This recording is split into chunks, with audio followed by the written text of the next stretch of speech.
নমস্কার বন্ধুরা, আজ আমি আপনাদের সঙ্গে কলকাতার অফিস পাড়া কিংবা বিভিন্ন স্পাইস হোটেলে যে লাল লাল লোভনীয় ডিমের ঝোলের রেসিপি সেইটাই শেয়ার করব। কলকাতার অফিস পাড়া কিংবা বিভিন্ন অফিস বা স্টেশনের সামনে ছোট ছোট ভাতের হোটেলগুলোর সামনে দিয়ে গেলে যে সুন্দর ডিমের ঝোলের রেসিপির গন্ধর সুবাস আমাদের নাকে আসে, তখনই কিন্তু আমাদের জিভে জল অবশ্যই আসে। খুবই কম মশলা আর সামান্য উপকরণ দিয়েই কিন্তু রান্না করা হয়। তো সেই রেসিপি আজকে তোমাদের সঙ্গে শেয়ার করে নেব। তো প্রথমে ডিম আর খোসা শুদ্ধ আলুগুলোকে ভালো করে ধুয়ে নিয়েছি, নিয়ে প্রেশার কুকারে সামান্য নুন দিয়ে কিন্তু হুইসেল দিয়ে নেব।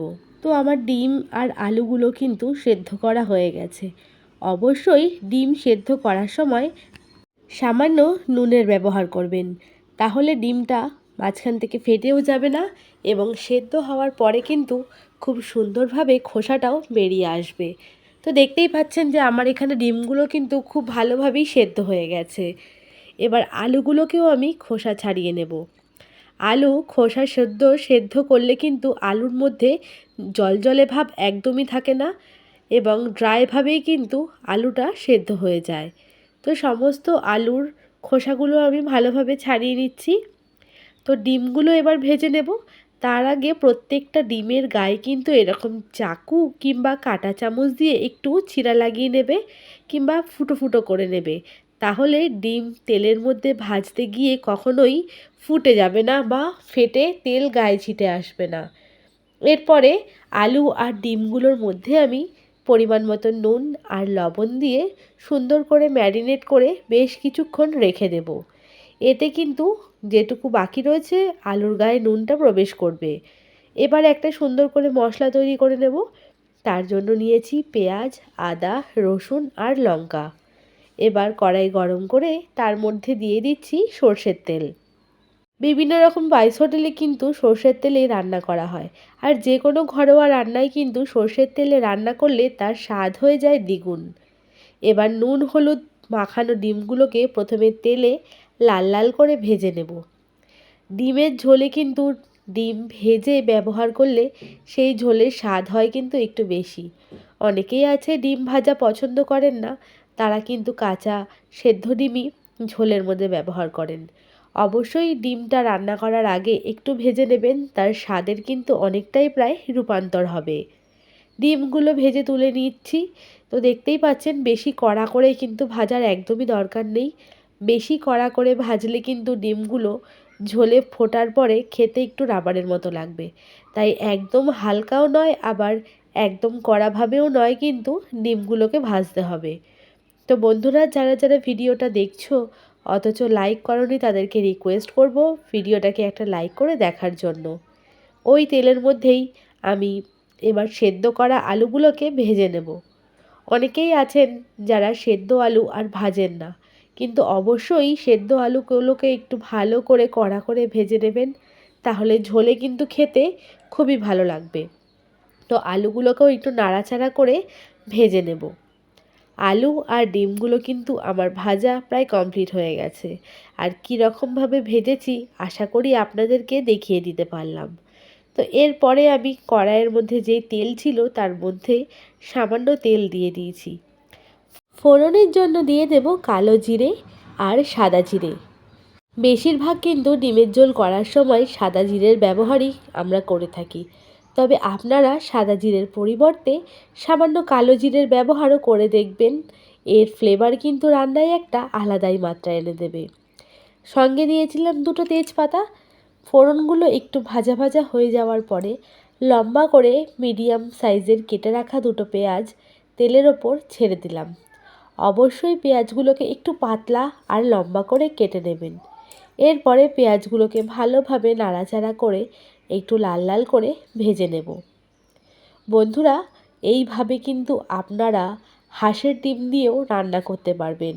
অনেকেই আছেন হাঁসের ডিম পছন্দ করেন, তারা কিন্তু সেমভাবে রান্না করে দেখবেন, সেই রান্নার স্বাদও হবে কিন্তু অপূর্ব। তো পেঁয়াজগুলোকে বেশ লাল লাল করে ভেজে নিয়েছি। এবার যেই মশলাটা আমরা তৈরি করে রেখেছিলাম সেই সমস্ত মশলাটা কিন্তু একে একে তেলের ওপরে দিয়ে দেব। এর মধ্যে ছিল পেঁয়াজ, আদা, রসুন আর লঙ্কা বাটা। এই মশলাগুলোকে এবার তেলের ওপর হাই ফ্লেমে কিছুক্ষণ ভাজা ভাজা করে নেব। ওপর থেকে যখনই তেলটা ছেড়ে আসবে তখনই কিন্তু পরবর্তী মশলার ব্যবহার করব। এদিকে আমরা মিক্সির মধ্যে একটা মিডিয়াম সাইজের টমেটো ভালো করে পেস্ট করে নেব।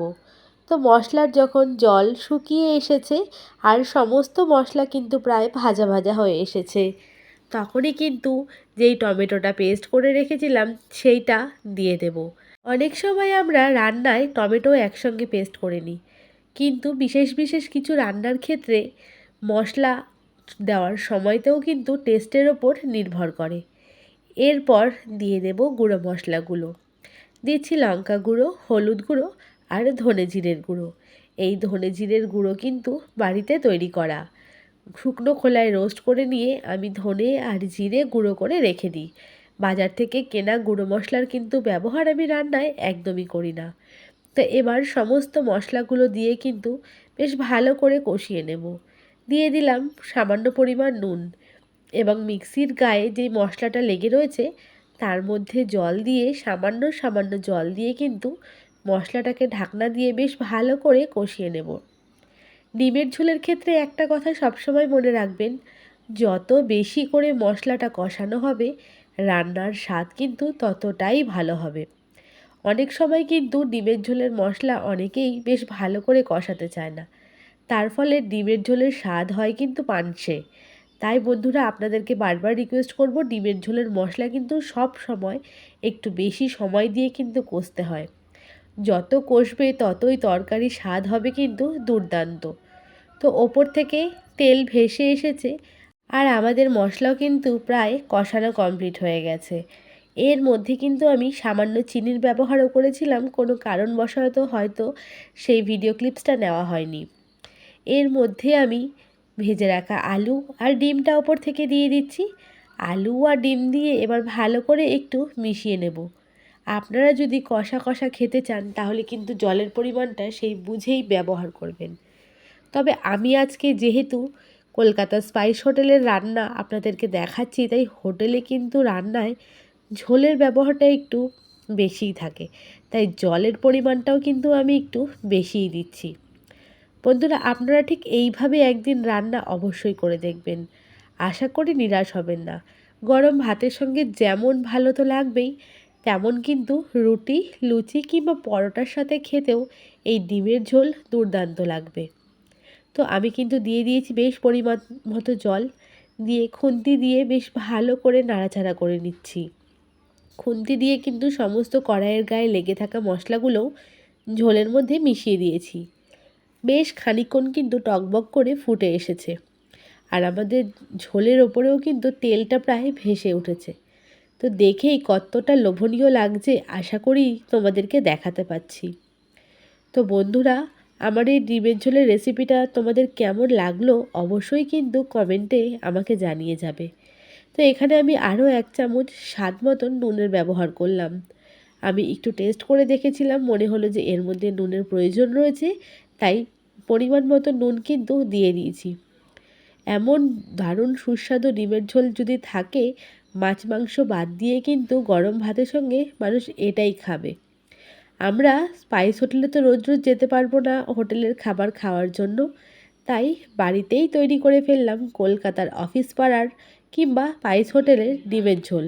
আমাদের ডিমের ঝোল কিন্তু প্রায় রান্না হয়ে এসেছে এবং আলু সেদ্ধ করে ঝোলে ব্যবহার করার জন্য ঝোলের ঘনত্বটাও কিন্তু দারুণ হয়েছে। ওপর থেকে নামানোর সময় দিয়ে দেব গুঁড়ো গরম মশলা। অবশ্যই কিন্তু শাহি গরম মশলাটার ব্যবহার করবেন, তাহলে ডিমের ঝোলের কিন্তু ফ্লেভারটা একটা অন্য আলাদাই মাত্রা এনে দেবে। দিয়ে দিলাম 1/2 চামচ মতন ঘি। অবশ্যই এই ঘিয়ের ব্যবহারটাও কিন্তু করবেন। এরপরে ডিমের ঝোল রান্নাটা আপনারা ভাত কিংবা রুটি, লুচি, পরোটা সাথে একবার খেয়ে দেখবেন। যদি ভালো লেগে থাকে অবশ্যই আমাকে কমেন্টে জানাতে কিন্তু একদমই ভুলবেন না। ডিমের ঝোলের কালারটা এসেছে তো বন্ধুরা সেই স্পাইস হোটেলের মতন কিংবা অফিস পাড়ার ভাতের হোটেলের মতন। তো তৈরি হয়ে গেল অফিস পাড়ার ভাতের হোটেলের ডিমের ঝোলের রেসিপি। তোমরা কিন্তু সেমভাবে মাছ কিংবা মাংস দিয়ে একই রেসিপিতে এই ঝোল তৈরি করতে পারবে। কেমন লাগলো রেসিপিটা অবশ্যই জানাবে। যদি ভালো লেগে থাকে তাহলে একটা লাইক, কমেন্ট, শেয়ার করতে একদমই ভুলবে না। নতুন বন্ধু এসে থাকলে চ্যানেলটাকে সাবস্ক্রাইব করে পাশে থাকবে।